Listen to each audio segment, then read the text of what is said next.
Hey, welcome back, Rankers. You're getting excited. It's nearly Christmas. Big year.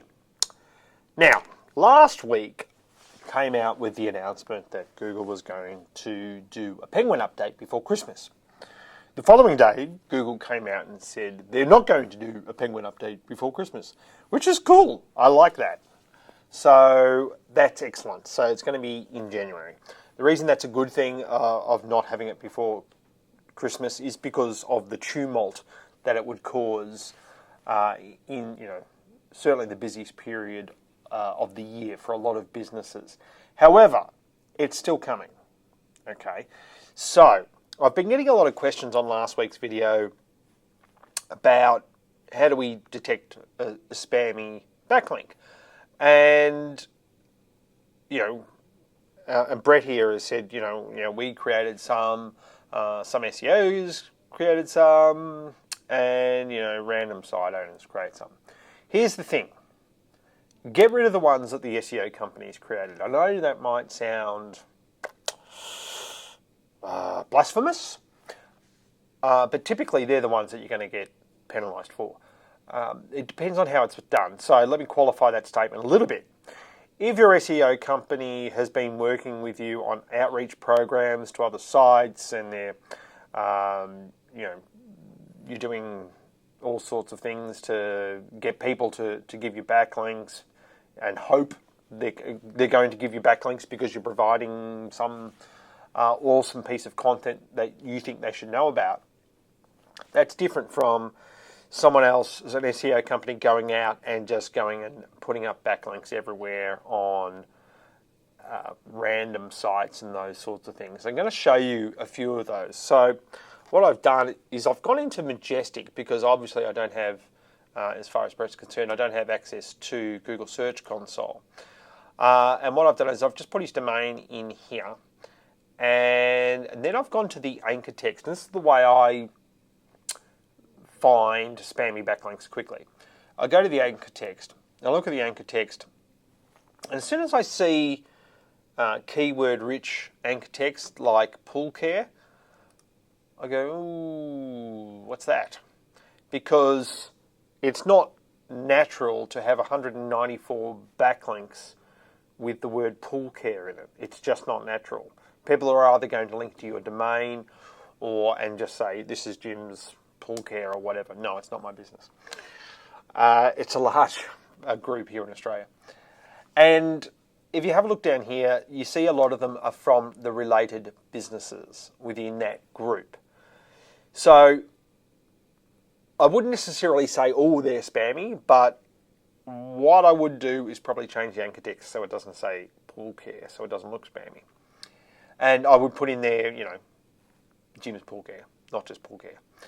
The other one that I had a look at here was this pool service one. So as soon as I see this anchor text that doesn't have the brand in it, then alarm bells go off. And you can see here we've got this first one, Carousel Pardon. And if you go to that site, where are we? Is this the one? No, not that one. This one. No, not that one. This one. This one.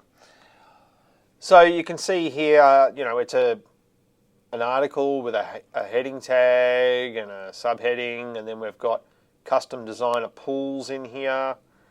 That's norfolkpools.com.au.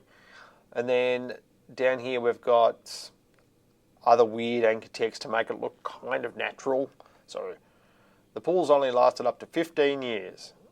And then they link to some other article. 4 years, and they link off to that article as well, and then down here, 10 to 20 years or whatever. In these articles, that is, if you read the articles, not a great article. And the site itself, the rest of the content on the site, I'll just show you that. It's pretty ordinary. And to me, it looks like this blog has been set up purely for backlinks. So when I go and do a who is on this domain to find out, well, who owns this domain? This is another sign. So first sign, is you've got keyword-rich anchor text. Second sign is that the site that you're getting it from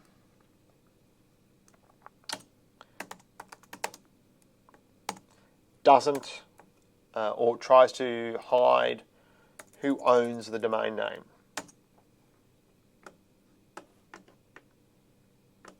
And these are all just typical things for a spammy backlink. And you can see here it's out of Panama. It's password, it's protected. It's it's anonymous basically. So you can't find out who owns this.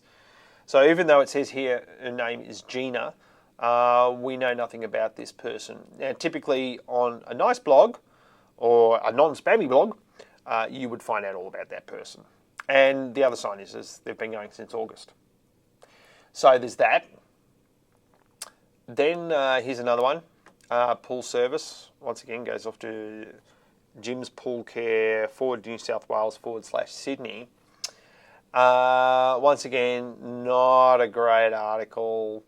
The blog itself is full of these sorts of articles, and then randomly they link off to a Victorian government health website, and there's nothing here to say this site's an Australian site. So why would you link off to a Victorian government website? I would say the reason that's been done is to give the article a little bit of legitimacy to Google to show, oh, look, we're just linking to anyone. We're not really linking. We're not really being paid to link to this other site.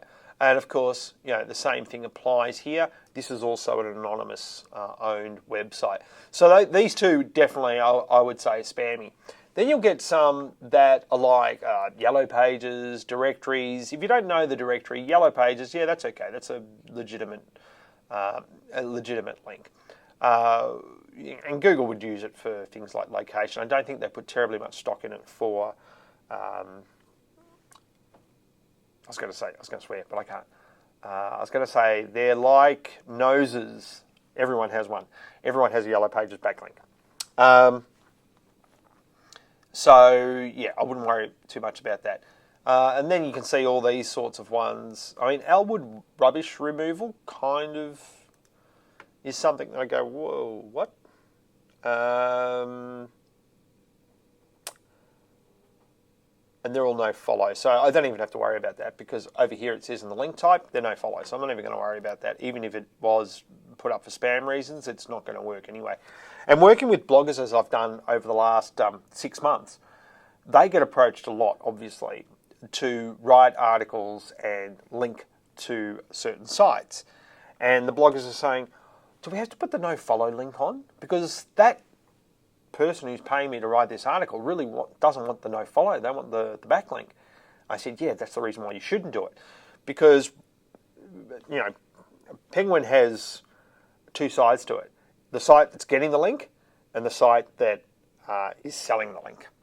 So both of those sites can be punished. So if you get approached to do this and people want to pay you to write an article and put a backlink in your article to the website, you're going to have to no follow it or else you're going to be in trouble as well. And then they probably won't want the backlink. It's as simple as that.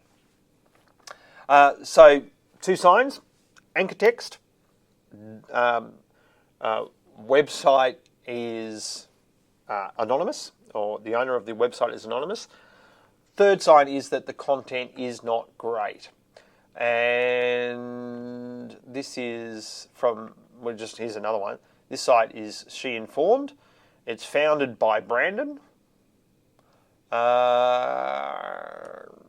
You can see here we've got swimming pool links, build a patio, and they're just all sort of random links. And this site, to me, it's been made to look legitimate, but it's kind of not. It's kind of got backlinks in it that you go, I don't think so. I think they're being paid for.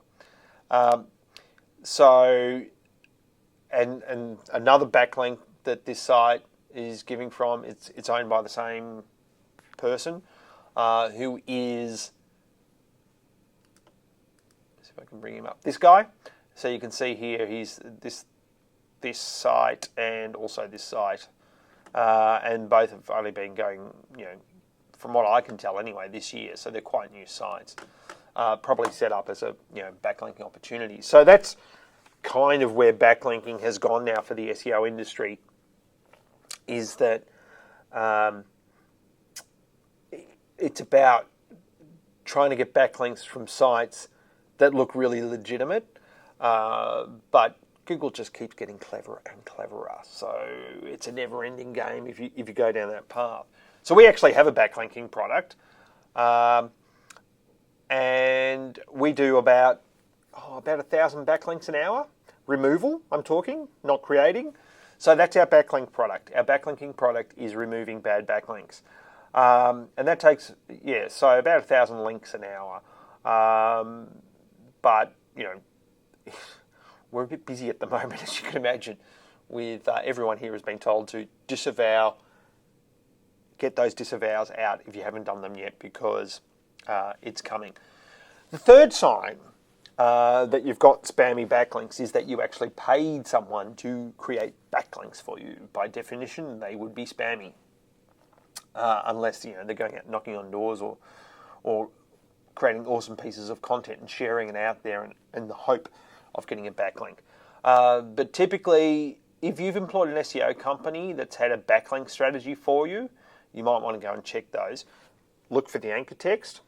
Obviously, go and have a look at the article or the site where you're getting the backlink from. If the site is not one that you want to send anyone to, like those 3 that I've just showed you, where the content is like, then chances are it's a bad backlink, spammy backlink. If you don't want to send someone to the site, then it's probably... So they're the 3, so the 4 top signs now. We've got 4. This blog post is getting long. So we've got anchor text. We have got anonymity of the domain name owner. We've got that you've actually paid someone to create backlinks for you. And then what was the 4th one? I don't know what the 4th sign was. I'll put it in the blog, but there was a 4th one intermingled in amongst all that. So hopefully that's helpful, but just get those disavows done before you go and have a Christmas drink, and then you can have a lovely January and not worrying about the next Google Penguin update, because you'll be safe and you'll jump above everybody else who's been spammy. That's the plan anyway. See you next week.